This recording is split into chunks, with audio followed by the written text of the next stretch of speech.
We all have the same condition. It's called life. For me, it means being a gay man and an addict in recovery, and sometimes a drag queen, and dealing with aging and sex, and being a friend, and finding happiness, and doing it all while living with HIV for the last 25 years. This much I've learned. Life definitely has side effects. I'm Mark S. King, and this is my fabulous disease. My video blog contains explicit sexual language, so if you're at the office, turn it down. This is Atlanta at night, my beautiful city that I live in. You know, a lot of things happen at night, and including sex clubs open. Sex clubs have become very popular again for gay men. They went out of fashion in the 80s and early 90s, but now they're happening again. And I have an acquaintance, a friend named Bill, who hosts a sex party once a month for positive gay men called Pause for Play. It's a very interesting idea. It's something called serosorting. And serosorting means positive men choose other positive men to have sex with, negative men choose negative men. My friend Bill has agreed to let us take a tour of his sex club before they open tonight, show us what goes on there, and then sit down for a conversation about serosorting and what it means to gay men today. So, here goes nothing. Let's see what it's like. Hey, Mark. Hello, how are you doing? Welcome. Come on in. Thank you for doing this. Good to see you. Thank you so much for coming. This is my friend Bill. Hello.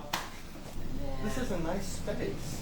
Thank you. I told you it's clean and nice and upscale and safe environment. And over in here, there's just like a little lounge where people can sit, and we've got computers, access to the internet. And Tell me about Pause for Play, what that is. well, basically, my concept behind the site was to create a logo for being positive. A non-verbal communicator, if you will, for people who are positive to be able to find each other. And so I created that little logo and I applied it to products. I have it on t-shirts, not this big, but I also have dog tags, which were one of my most popular items that I, branded with this logo. It is now 7 o'clock. Yes. Your party starts at 9 o'clock. Uh-huh.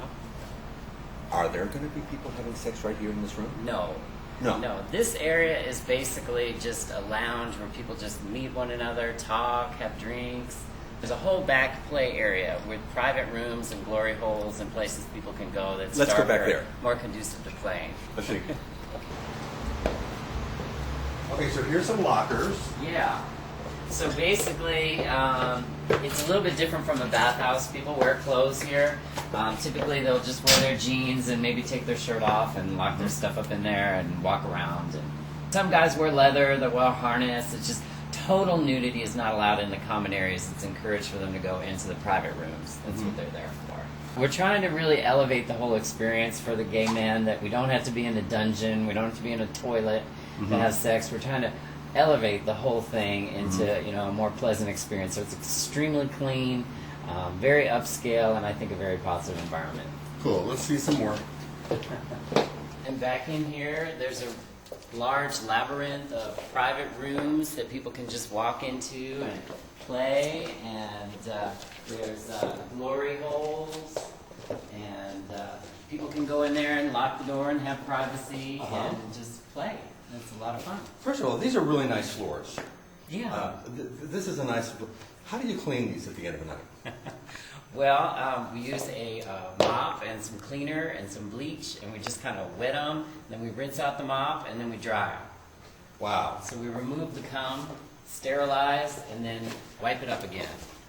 Okay, so this is a private room. Yes. Okay, so you've got some paper towels. You've got a little baggie to put the dirty paper towels in. Yes. And this particular room features a cushion. A cushion, yes. So some people like to have a little cushion to lay on and get fucked or kneel on. We're talking and suck some stand-up dick. sex here, basically. This is stand-up sex. In this particular room, there are some rooms that are larger, so there's kind of a little bit of everything. Okay, all right. Oh, this room's got a chair. This room has a little chair. This is a very popular room. People will just kind of sit down and just wait to be serviced. And we have some larger rooms here, as well as there's a sling right over in this area. We have a lot of group activity that goes on in here. People want to show off, get in the sling, play, and people get around and watch. This is look at the this. Porn Theater. So, obviously, guys can come up here, they can sit down, they can watch a movie, jack off, their friend can jack them off, they can And get that's the sucked, screen. they can suck, and that's where the movies are typically played, right there on the wall. Wow.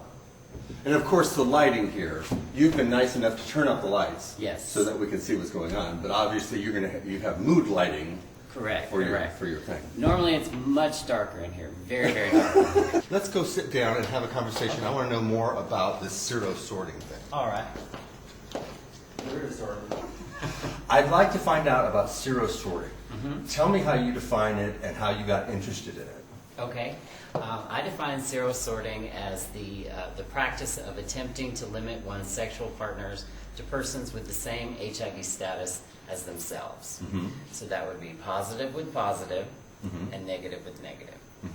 Let's talk about the kind of sex that they're having.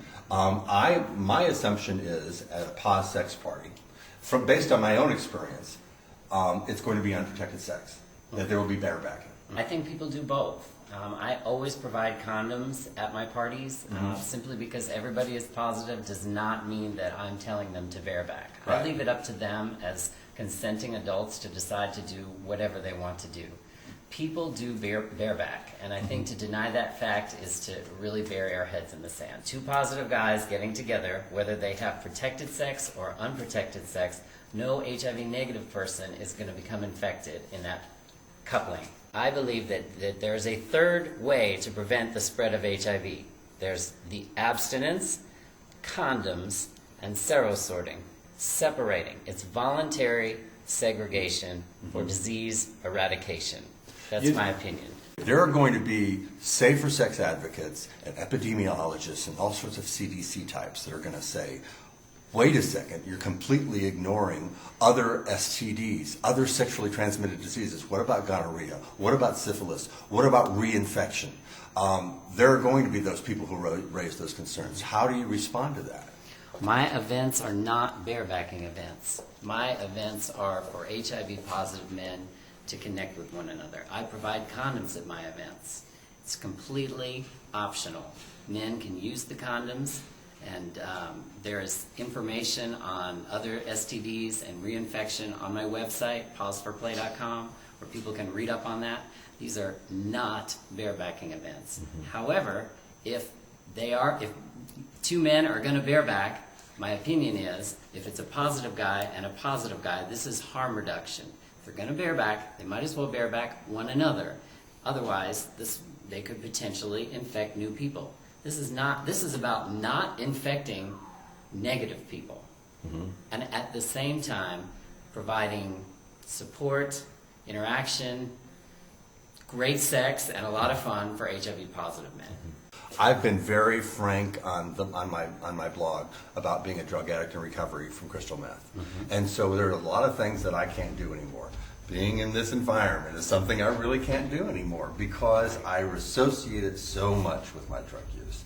But what I have to ask myself is this just not the healthiest place for me, or maybe for other gay men to be? Do we deserve to be piling in a room 8 or 10 deep, having sex with one another? Is that the healthy choice for us as gay men? Is that the kind of men we want to be, as opposed to having sexual situations which are built out of love and intimacy? My parties are not for everyone, absolutely, and I'm well aware of that. Also, the way the space is set up, it's really a play area with a G-rated lounge in the front. Yes. So if people want to come to our event and just simply meet one another, have a soft drink, play on the computer, chit-chat with people, there's the whole front section which is available. Would you like to give people information on how they can find out more about Pause for Play? Absolutely. They can just go on my website, which is www.pauseforplay.com. Bill, you've been really honest. I appreciate the tour. I think it's going to answer a lot of questions for a lot of people, and thank you so much. Thank you, Mark. It's been great seeing you. You too.